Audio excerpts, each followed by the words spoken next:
జై శ్రీరామ్ మిత్రులారా, నేను ఈరోజు పర్యావరణము, ఆరోగ్యము, చుట్టుపక్కల పరిసరాల గురించి చెప్పదలుచుకున్నాను. ఎందుకంటే పర్యావరణం బాగుంటేనే మన ఆరోగ్యం కూడా బాగుంటుంది. అంటే పర్యావరణం అంటేనే భూభాగంలో ఉన్నటువంటి నదులు కానీ, అడవులు కానీ, చుట్టుపక్కల పరిసరాలు కానీ, కాలువలు, సముద్రము, ఇదంతా కూడా పరిశుభ్రంగా ఉంటే మనం ఆరోగ్యంగా ఉంటాం.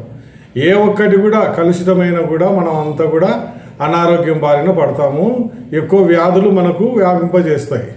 ఇప్పుడు క్రిమికీటకాలు పెరగడానికి కానీ, దోమలు పెరగడానికి కానీ, ఈగలు పెరగడానికి కానీ కారణం ఏంటంటే చుట్టుపక్కల పరిసరాలన్నీ కూడా అపరిశుభ్రంగా ఉండడము, చెట్లు లేకపోవడము, వీధులన్నిటిలో కూడా చెత్త వేయడము, ఇదన్నీ జరుగుతుంది. దానివల్ల మనం అంతా కూడా అనారోగ్యం బారిన పడుతున్నాం.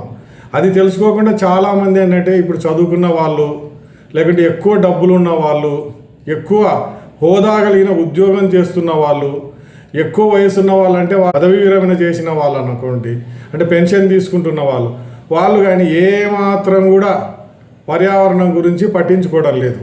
ఇంకా పర్యావరణాన్ని నాశనం చేస్తున్నారు వాళ్ళే. విపరీతంగా ప్లాస్టిక్ సంచులు వాడడము, ప్లాస్టిక్ ప్లేట్లు వాడడము, ప్లాస్టిక్ గ్లాసులు వాడడము, ప్లాస్టిక్ స్ట్రాలు వాడడము, ఇంటి నుంచి నీళ్లు తీసుకెళ్లరు.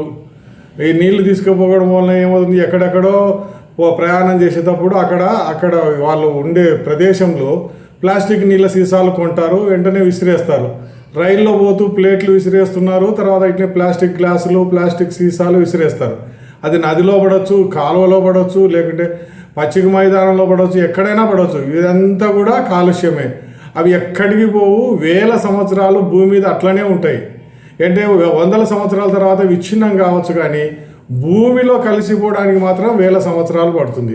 అదే నీళ్ళల్లో పడితే ఇంకా ఎక్కువ సంవత్సరాలు పట్టవచ్చు. కానీ ఇదంతా తెలిసి కూడా చాలామంది ఏంటి, డబ్బు ఉన్న వాళ్ళు, లేకుంటే ఎక్కువ హోదాగా ఉన్న ఉద్యోగం చేసే వాళ్ళు కానీ, పదవీ విరమణ అయిన వాళ్ళు, ఎక్కువ వయసున్న వాళ్ళు, అంటే చాలా 60-70 సంవత్సరాల వయసున్న వాళ్ళు, ఈ చదువుకున్న వాళ్ళు, వీళ్ళంతా కూడా ఏంటంటే వాళ్ళకు తెలిసే ఉండాలి ఏంటి, ఈ పర్యావరణాన్ని నాశనం చేస్తే రాబోయే తరాలకు మనకు చాలా నష్టం జరుగుతుంది అని. కానీ వాళ్ళు మాత్రం అలా చేయడం లేదు. అంటే పర్యావరణ పరిరక్షణకు ఏమాత్రం వాళ్ళు చర్యలు తీసుకోవడం లేదు. ఇంటి నుంచి ఒక సంచి కానీ, ఇంటి నుంచి నీళ్ళ సీసా తీసుకెళ్తే మనకి ఎన్నో ప్లాస్టిక్ సీసాలు, ప్లాస్టిక్ సంచులు కూడా మనము వాటిని నివారించవచ్చు. అది తెలుసుకోకుండా ఎవరన్నా ప్లాస్టిక్ సంచి వాడద్దు అంటే ఫ్యాక్టరీలో బంద్ చేయండి, నేను అప్పుడే బంద్ చేస్తా అంటాడు. కానీ చిన్నపిల్లలు అలా కాదు, బీదవాళ్ళు అలా కాదు. వాళ్ళు ఏం చేస్తున్నారు, వెంటనే చెప్తేగినా వెంటనే మారిపోతున్నారు. ఇంటి నుంచి సంచి తీసుకెళ్ళాలి బాబు అంటే తీసుకెళ్తున్నారు. పక్షులకు నీళ్లు పెట్టాలి, లేకుంటే వాళ్ళ గింజలు పెట్టాలంటే వాళ్ళు పెడుతున్నారు. జంతువులకు, అడవి జంతువులకు నీళ్లు ప్రొవైడ్ చేయాలంటే పెడుతున్నారు. బీదవాళ్ళు అట్లే చేస్తున్నారు, చిన్నపిల్లలు అట్లే చేస్తున్నారు. మరి ఎక్కువ చదువుకొని ఎక్కువ విద్యావంతులైన వీళ్ళు, ఎక్కువ డబ్బులు ఉండే వీళ్ళు ఇంకా పదవీ విరమణ చేసి హాయిగా విశ్రాంతి తీసుకుంటే వాళ్ళకి సమయం చాలా ఉంటుంది. వాళ్ళు పర్యావరణం గురించి ఏమైనా చేయొచ్చు. కొంతమంది పెద్ద పెద్ద ఉద్యోగాల్లో చేస్తుంటారు కదా, వాళ్ళు చెప్తే కనీసం 100 మంది అయినా వాళ్ళు చెప్పిన మాట వింటారు. కానీ వాళ్ళు చెప్పడం లేదు. ఎందుకంటే నా స్వార్థం నాది అనుకున్నారు. ఎందుకు వీళ్ళు ఈ విధంగా ప్రవర్తిస్తున్నారు అనేది నేను తర్వాత చెప్తాను.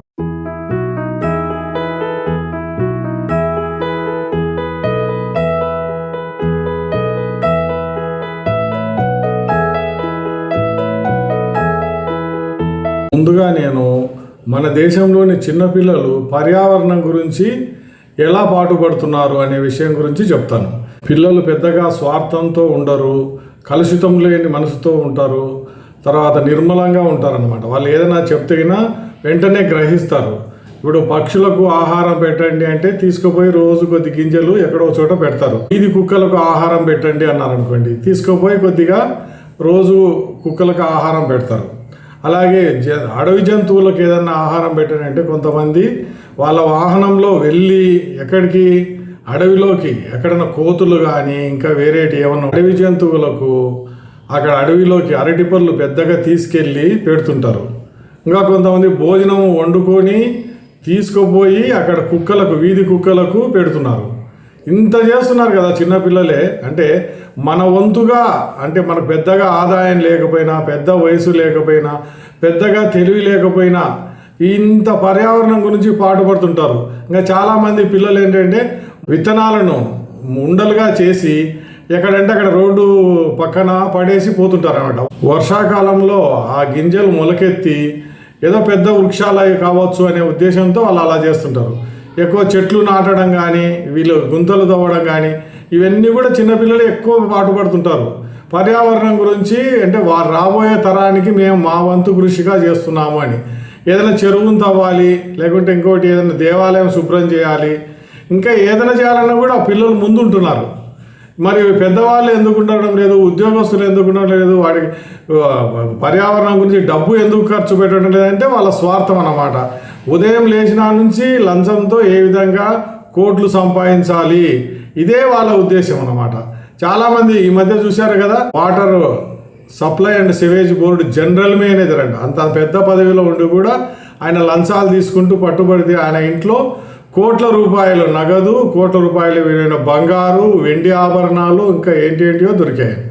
ఇది ఇలా ఉంటుంది అన్నమాట. మన వాళ్ళు ఏదైనా చిన్న ఉద్యోగం రిజర్వేషన్ ద్వారా కానీ లేకుంటే మెరిట్ ద్వారా కానీ వస్తే ఇంకా ఉదయం లేచినా నుంచి వాళ్ళు డబ్బులు సంపాదించుకోవాలనే అబద్ధాలు చెప్పడము, అన్యాయం చేయడం వాళ్ళకు వెన్నతో పెట్టిన విద్య అంటారు చూడండి, అదే ఆ విద్య వాళ్ళకు తెలుసు. కానీ చిన్నపిల్లలు చూశారు కదా, ఎక్కడ చూసినా కూడా వాళ్ళే పర్యావరణం గురించి పాటుపడుతున్నారు. ఎంతమంది పాటుపడుతున్నారంటే చాలా లక్షలలో ఉంటారనమాట. అంటే విద్యార్థి దశలో ఉన్న పిల్లలు అనమాట. అంటే ఉద్యోగం రాకముందు ఉన్న వాళ్ళు ఉద్యోగం వచ్చిన తర్వాత వాళ్ళు మళ్ళీ మనసు మారిపోవచ్చు. అందుకని ఉద్యోగం రాని పిల్లలు ఏ విధంగా చేస్తున్నారనేది చెప్పడమే నా ఉద్దేశం అనమాట. అంటే వాళ్ళు పర్యావరణానికి చాలా పాటుపడుతున్నారు ఈ పిల్లలు అని చెప్తున్నాను.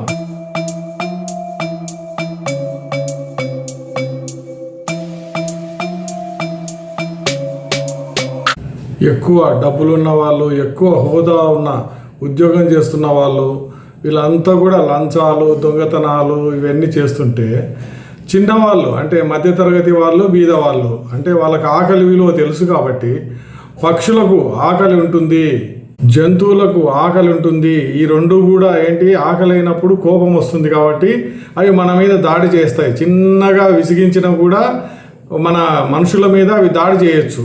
పక్షులు కానీ, జంతువులు కానీ, ఇంకోటి ఏదైనా కూడా ఆ సరీసృపాలు కానీ ఇవన్నీ కూడా దాడి ఎందుకు చేస్తున్నాయంటే వాటి ఆహారాన్ని మనము దొంగిలించేసాం. నదిలో నివసించే జంతువులకు ఆహారం లేకుండా మనం చేపలు పట్టుకొని మనమే తింటున్నాము, ఎండ్రకాయలు తింటున్నాము, ఇంకా రొయ్యలు తింటున్నాము, ఇంకా రకరకాలుగా అన్నమాట. జంతువులకు కావాల్సిన ఆహారాన్ని అంతా మనం దొంగిలించుకొని మనమే తినేస్తున్నాం. మరి అటువంటిప్పుడు ఆ జంతువులు మన మీద దాడి చేస్తాయి. ఇప్పుడు పక్షులకు, ఈ వీధి కుక్కలకు, ఇంకా దేనికైనా జంతువులకు అన్నిటి కూడా వాటి ఆహారాన్ని వాటికే మనము వదిలేసామనుకోండి, అవి మన మీద దాడి చేయవు. చాలా కోపము ఉన్నప్పుడే అవి దాడి చేస్తాయి. ఇప్పుడు వీధి కుక్కలు కూడా అంతే. 2-3 రోజులు అన్నం దొరకలేదనుకోండి, ఎవరైనా విసిగించారనుకోండి, దాని మీద రాయి వేసి కానీ లేదంటే కర్రతో కొట్టి కానీ, అప్పుడు అవి 5-6 కుక్కలు వచ్చి దాడి చేస్తాయి. మేము మిమ్మల్ని ఏమనుకున్నా కూడా మీరు మా మీద ఎందుకు దాడి చేస్తున్నారు అని. అది కానీ ఈ మధ్యతరగతి వాళ్ళు ఉన్నారు కదా, వాళ్ళకి తెలుసు ఆకలి విలువ. మధ్యతరగతి వాళ్ళకు, తర్వాత బీద వాళ్ళకు, వీళ్ళు ఇద్దరు కూడా ఏంటంటే కన్నా పర్యావరణం గురించి ఎంతో కొంత పాటుపడుతున్నారు. అంటే పక్షులకు నీళ్లు పెడుతున్నారు, గింజలు పెడుతున్నారు. తర్వాత అడవిలోకి కానీ లేకుంటే ఇంకా ఎక్కడికైనా పోయి అక్కడ కూడా నీళ్ళ వసతి కల్పిస్తున్నారు. ఏంటి, అక్కడ జింకలు కానీ, కోతులు కానీ, పక్షులు కానీ ఉంటాయని.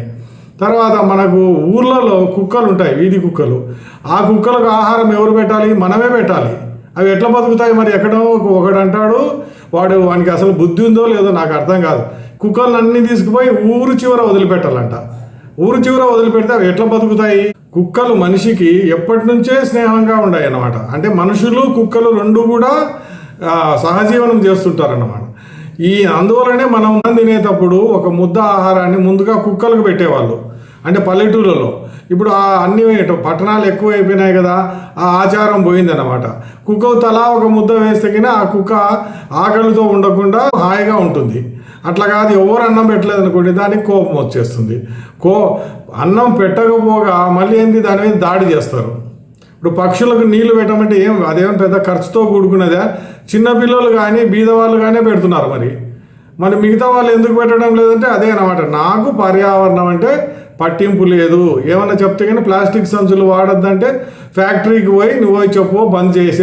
మనలో దయగల వాళ్ళు ఎవరైనా కూడా కొద్దిగా నీరు కానీ కొద్దిగా ఆహారం కానీ పక్షులకు వీధి కుక్కలకు కోతులకు దేనికైనా కూడా పెడితే అవి మన మీద దాడి చేయడం అనేది జరగదు.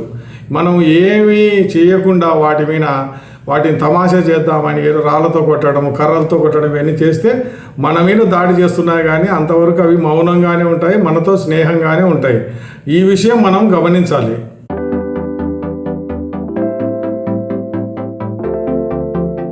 పర్యావరణ పరిరక్షణకు ప్రజలకు అవగాహన కల్పించాలని నేను వీడియోల ద్వారానే కాకుండా కరపత్రాలు ఉపన్యాసాల ద్వారా కూడా ప్రచారం చేస్తున్నాను. మీరు ఎవరైనా కూడా పర్యావరణ పరిరక్షణకు ఏదన్నా చిన్న పని చేస్తున్నా కూడా కామెంట్ బాక్స్లో తెలియజేయండి. ప్రజలకు అవగాహన కల్పించడానికి ఇంకొక విషయం మీద వీడియో చేసి మీ ముందుకు వస్తాను. అంతవరకు సెలవు. నమస్తే. జై హింద్.